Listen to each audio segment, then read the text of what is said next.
कौन कौन से डॉक्टर हमारे यहाँ काफ़ी दिनों से मेडिकल सेवाएं निःशुल्क दी जा रही हैं। हमारी संस्था सभी प्रकार की चिकित्साओं के लिए यहाँ सक्षम है और हमारी ये एक प्रकार का हमारा प्रयास है पारमार्थिक विस्तार। यहाँ पर गायनी, कार्डिक डॉक्टर, हेमेटोलॉजी के लिए, ऑर्थो, अगले दिन हमारा कैंप लगेगा IVF के लिए यहाँ, और चाइल्ड केयर। हम अगले कुछ दिनों में यहाँ मेंटल हेल्थ के लिए भी एक यहाँ पर एक रखना चाहते हैं, और डेंटिस्ट्री, दांतों के लिए।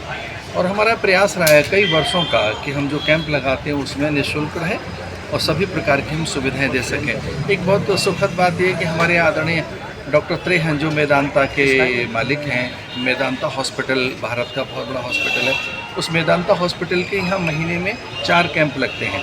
उनके कई डॉक्टर्स आते हैं, उनकी बस आती है, यहाँ एक्सरे, ECG और सोनोग्राफी, रेडियोग्राफी, ये सब फ्री हमने रखा हुआ है। उनका भी बड़ा सहयोग है और हमारी संस्था वर्षों से ये निःशुल्क चिकित्सा का कार्य करती रही है। हम जानते हैं कि परमात्मा सेवा से ही प्रसन्न होते हैं और दीन जनों में, अभाव ग्रसित प्राणियों में जो परमात्मा को देखता है वो पहला साधन है अध्यात्म का।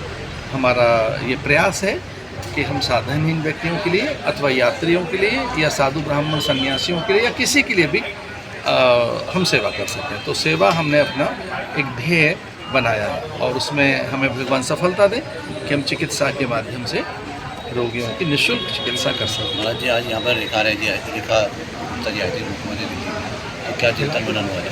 आदरणीय रेखा गुप्ता जी 100 वर्ष पूरे करके हरिद्वार पहुँची हैं, एक सुशासन के वर्ष। उन्होंने जब से दिल्ली में कार्यभार संभाला है तब से यमुना में एक स्वच्छता दिखाई दे रही है, दिल्ली में निर्भयता दिखाई दे रही है, आर्थिक प्रगति आई है, विकास की गति दौड़ी है। 100 दिनों में जो रेखा गुप्ता जी ने चमत्कार किया है, निसंदेह वह बड़ा प्रशंसनीय। वे यहाँ आई और उन्होंने यहाँ हर की पेड़ी पर पूजन किया, स्नान किया, वो सपरिवार यहाँ आई। उन्होंने यहाँ संत महात्माओं का सत्कार किया है, उन्होंने मेरे से आध्यात्मिक चर्चाएं की हैं और उन्होंने संतों से आशीर्वाद मांगा है कि वे दिल्ली के विकास के लिए और बड़ा कार्य कर सकें। जो यमुना सफाई की बात की है उन्होंने, हाँ, वो यमुना सफाई के लिए प्रतिबद्ध दिखाई देती हैं और यमुना की सफाई उनकी प्राथमिकताओं में से एक तो है ही। हमारे साथ दिल्ली सरकार के डिविजनल कमिश्नर, जो जहाँ जितने भी ज़िले हैं उनके जो DM हैं, उन सब के ऊपर एक डिविजनल कमिश्नर हैं, आदरणीय नीरज सेमवाल जी मेरे साथ हैं और वो दिल्ली के विकास में उनकी बड़ी भूमिका है। यमुना सफाई में संत भी उनको सहयोग करेंगे जी? अगर वो आह्वान करेंगे तो तैयार।